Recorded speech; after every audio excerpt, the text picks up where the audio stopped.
Capitaine Juvin Brunet, bonjour. Vous venez d'assister à une messe et ça me fait penser que dans un de vos discours, vous aviez dit que la matière était subordonnée à l'esprit. Pouvez-vous m'en dire plus ?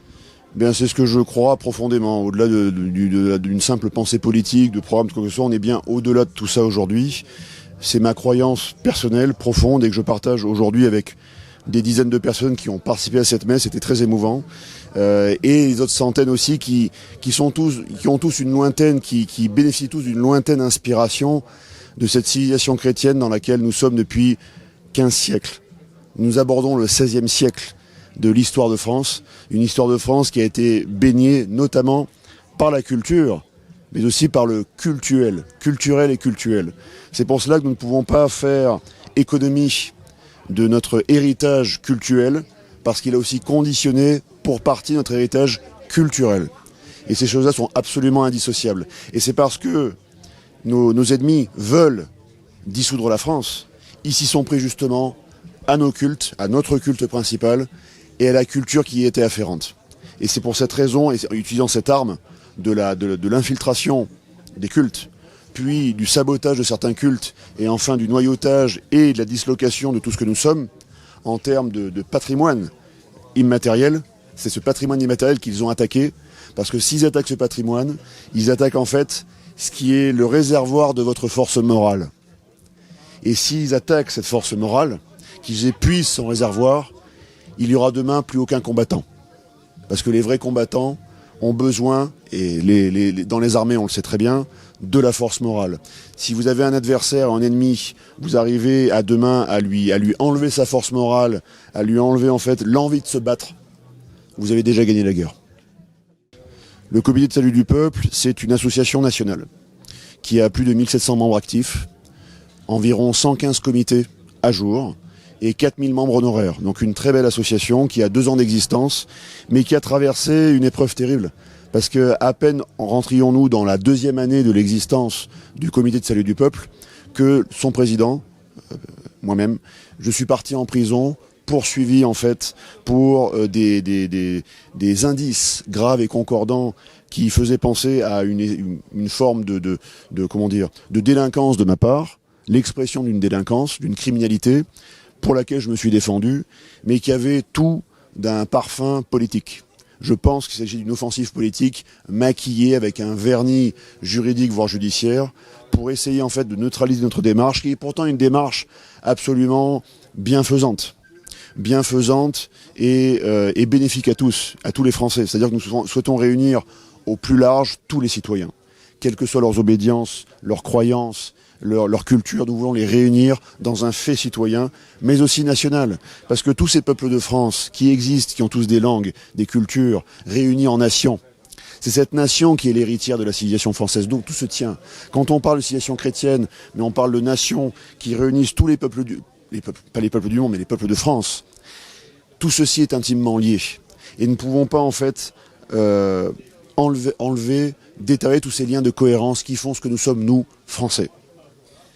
Alors, il a été aussi mentionné, là c'était par rapport avec les généraux, de la désobéissance. Que pensez-vous de cette désobéissance civile ? La désobéissance civile a déjà été théorisée. Elle est globalement acceptée par le corps social dès lors qu'il faut désobéir. Mais la désobéissance civile est un terme assez politiquement correct, assez positif, assez gentil, qui je pense ne fera plus peur aux personnes qui sont en train d'infiltrer l'appareil d'État, de le saboter, mais aussi de le retourner. Il y a un retournement de l'appareil d'État contre le peuple. L'appareil d'État est censé servir le peuple français, et nul autre. Or, cet appareil d'État, vu qu'il a été infiltré par des agents venant de puissances étrangères, ou qui ont été formés par des puissances étrangères, qu'elles soient américaines, russes, chinoises, peu importe, mais pour l'instant, il y a un parfum américain sur ces agents qui ont été formés. Les think tanks atlantistes, les think tanks otaniens, il y en a également.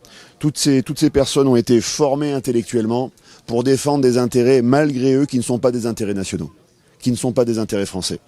Et donc, toutes ces personnes qui sont des agents sont aux commandes de l'appareil d'État et ils ont subverti progressivement, retourné l'appareil d'État contre nous-mêmes.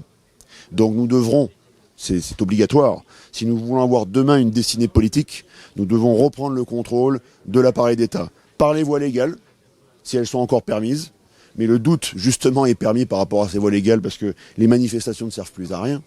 Les pétitions ne sont même plus lues. Les recours en Conseil constitutionnel, Conseil d'État, Cour de justice de la République ne sont même plus honorés. On voit que même les élections sont truquées par l'appareil médiatique. Que reste-t-il ?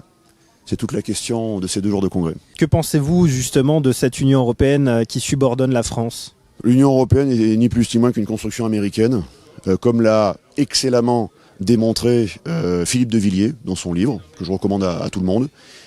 Tous les faits, tous les exemples, toutes les sources ont été réunis par M. de Villiers dans cet ouvrage qui décrypte tout des coulisses de la construction européenne, qui est une entreprise américaine de suggestion de toute une partie de ce continent pour empêcher ce bout d'Eurasie, parce qu'il y a l'Eurasie, donc il y a une partie d'Europe dans cette Eurasie, pour empêcher cette Europe d'effectuer une jonction continentale, économique, culturelle avec le reste de cette Europe, c'est-à-dire aussi la Russie, et faire la jonction jusqu'à la Chine.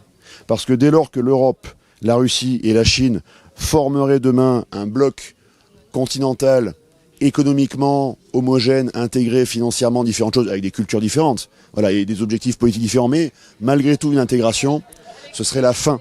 Ça sonnerait la fin de l'hégémonie américaine.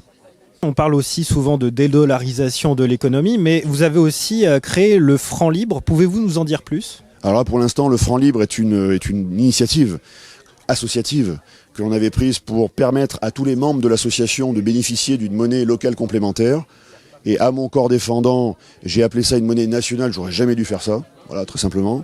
Donc nous sommes repartis sur des bases plutôt saines, je pense, et légales, en demandant en fait à l'autorité de contrôle prudentiel et de résolution de la Banque de France, l'ACPR Banque de France, eh bien d'étudier le dossier de régularisation qu'on leur a déposé pour une monnaie locale complémentaire, dite le franc libre, une monnaie à disposition des citoyens d'une zone géographique circonscrite pour leur apprendre l'histoire de France. Si on veut vous aider, par exemple, que peut-on faire ? Eh bien, participer au 2e Congrès national citoyen. Je vous remercie, Alexandre Juvin-Brunet. À bientôt, merci à tous.